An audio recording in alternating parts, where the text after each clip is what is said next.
Hi everyone, in this video I'll explain how to maintain chat history in a Chainlit app. The documentation provided for this functionality is not proper and not easy to understand. So I thought of sharing my learnings and how I implemented it in a video. So let's start. So this is a Chainlit application without any chat history. So if I simply ask a question, what is capital of France? So I have integrated an LLM in the background. So that's why it is giving an answer like this. But so answer is generated, but there is no chat history. There is no way to see the chat history. But now at the same time, if I try to show you another version of this application, then you will be able to see how the chat history thing shows.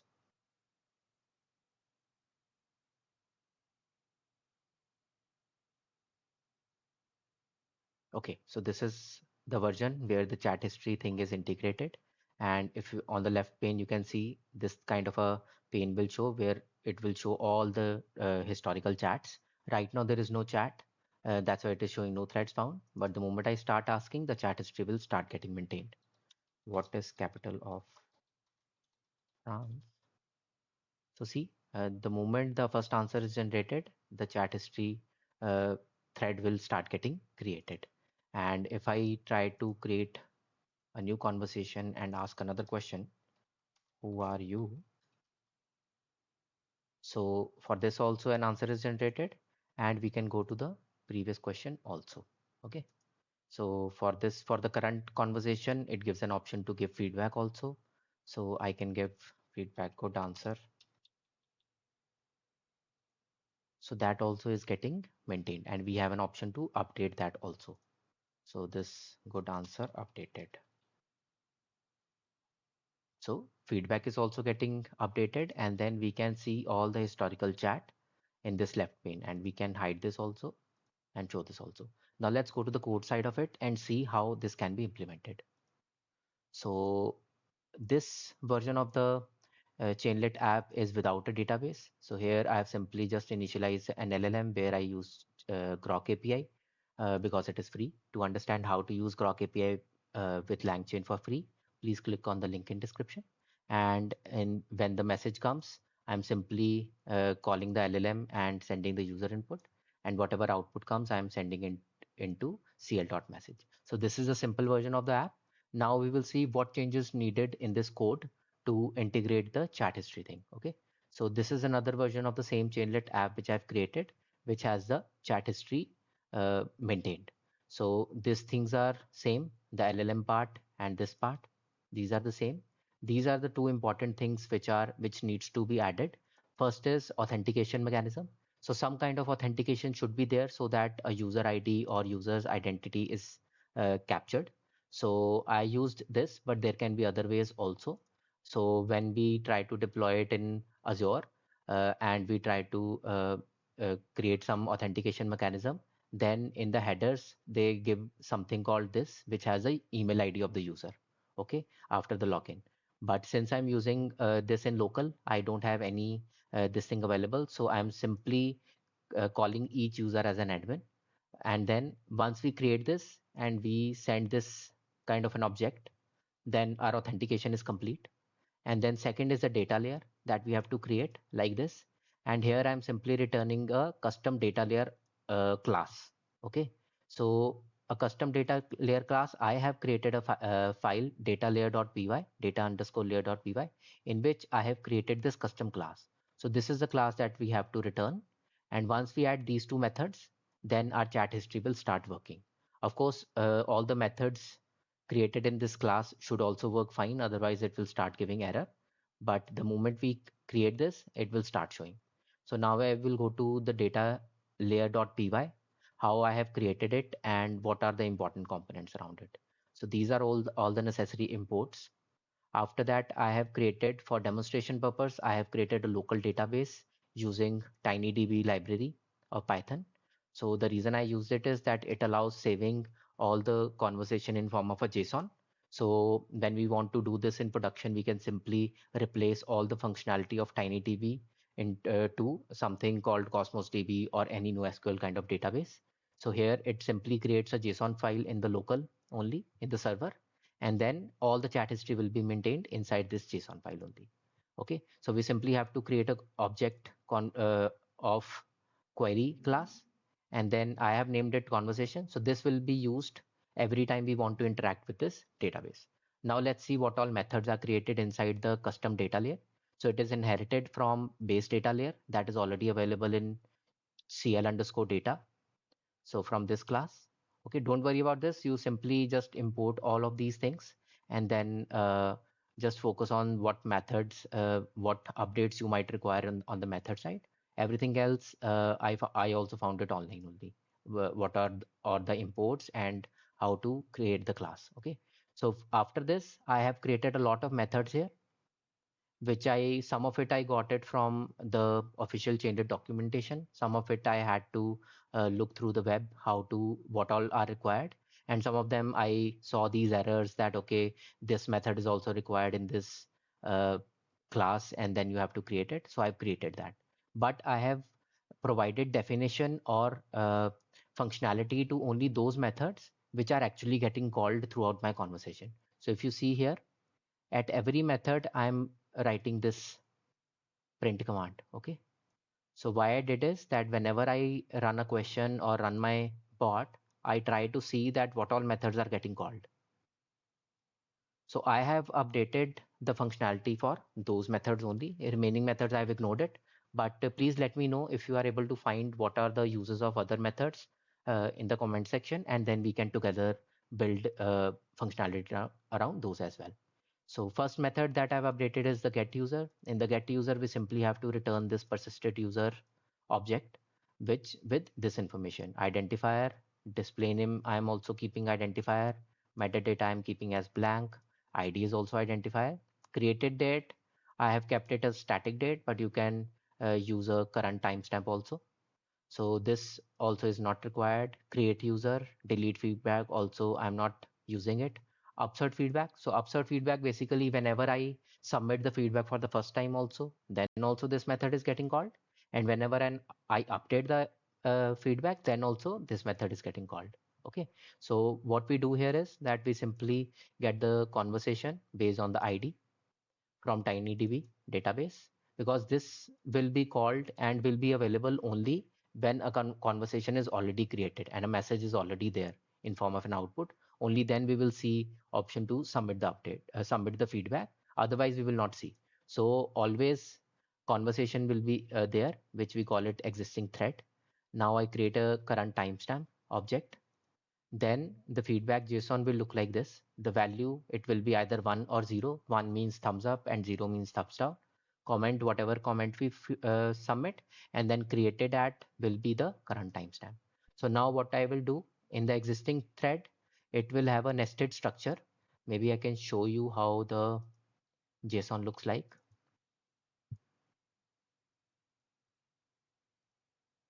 So this is how the information is saved in the TinyDB. So it is a JSON which starts from here, and then it has an ID from using which we have extracted this object. And this is all the important information. And the real chat history is getting maintained in the steps field, which is a list of JSONs.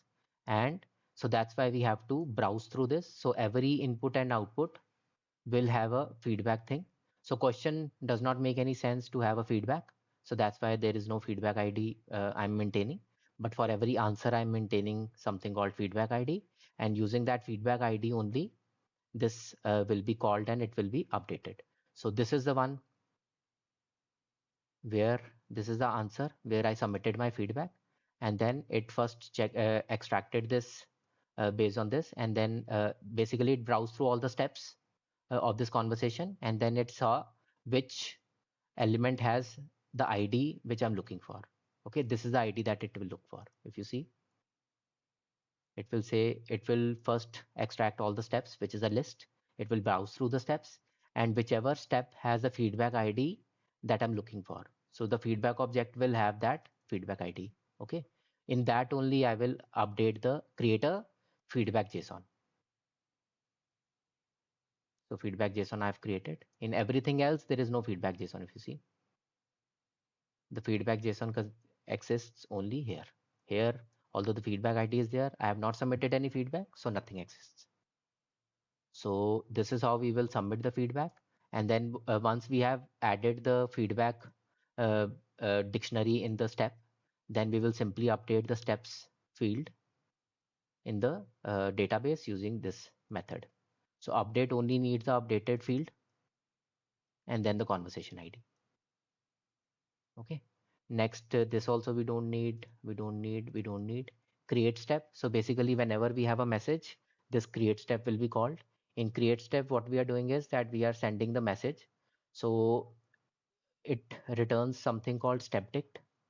And in step dict, only want to save the messages that are coming, the final message, right? So for that, I checked that the step dict type should be underscore message, should contain this term underscore message. Only in that case, this will be called. Otherwise, nothing will happen. Okay. So what I'll do, I will create a feedback ID from the parent ID and I will mark parent ID as none. So this I had to do because it was creating some problem when I was trying to say. So for that reason, for every answer, parent ID will be null and that will be used as a feedback ID instead. Okay. So this is one thing. Then I will pull the existing thread using this method. Then I will take the steps and below the steps. So initially it will be a blank list, but where I will simply add the step dictionary that I've got into the steps, which will be another message. Either it is a question or an answer. Everything will be done like this. And then simply I update the steps field. That's all. So this will simply create the step. Step is nothing but every message. A question is also a step. An answer is also a step. And I will save only which has of type message. Okay. Now update step is not required. Delete step is not required. Then get thread author. So here, simply it gets called every time. So I simply take the conversation thread ID and I take the conversation ID, and from there, the item that I've got, I simply take the user identifier. So if I show you here, the user identifier is admin all the time because I have hard coded it like that. But when you deploy it in a cloud environment, then the user's email ID or some unique ID will be captured here. Okay. So this is there. Simply we have to just get the conversation and send the unique user identifier. Delete thread, simply whatever thread ID we get. So delete thread will be simply simply work like this. So if I just call this delete, the chat got deleted, and here in the terminal you will see it called the delete thread method. Okay. So simply the thread ID will be provided. You simply remove that conversation from here. Okay. Next is list threads. List threads will be used here. So whenever they want to list all the conversations from history, this will be called. And here I'm simply getting everything from the database. This is something we have to create. Page info. By default, I'm using all the default values only. And we simply send it in the paginated response object where page info will be this and data will contain the full results. Full results will simply be list of JSONs. Okay. So if we send everything, it will automatically take care what to show and how. Okay. So automatically it will decide that it has to show name here. Name of the conversation is simply the first question. And the ID is set in the background. Whenever we click, then from that ID only that conversation is called. Okay. So get thread also, get thread simply means that conversation ID. Whenever I click on this one, so let me start a new conversation. And whenever I click on this one, then the get thread is getting called. So here, if you see, get thread is getting called. Okay. So next, update thread. So update thread simply means that we already have a conversation and we want to update the information in that thread. So here what is required is we will simply pull the existing thread if it exists. So if existing thread is coming, then we will simply see that if name is not none, then we will simply update the name. Okay, name is simply this. Okay, so I have done some due diligence around this. I had to print everything and then so this is the best way to do this. So I don't remember though what the name was getting saved before the question is generated, the answer is generated. So, but this is required. Okay. So if the thread exists and name is not none, then you update that in that conversation. And if the thread does not exist, then we will create one. Okay. So how we will do it? We will simply create current timestamp and we will create a thread object having all these fields where ID is a thread ID, created at is current timestamp, name, user ID, name, whatever name is coming, we will keep it. But when the second time this is getting called, we will simply update the name. Okay. So then the user ID identifier is also user ID, tags, whatever is coming, I'm saving it, metadata also.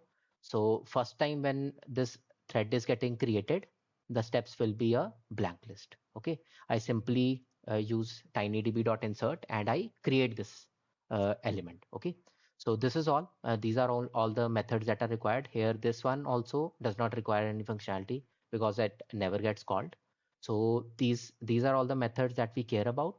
And whenever you want to uh, d- uh, deploy this in production, replace this database with a real database, Cosmos DB or any NoSQL, maybe MongoDB or something.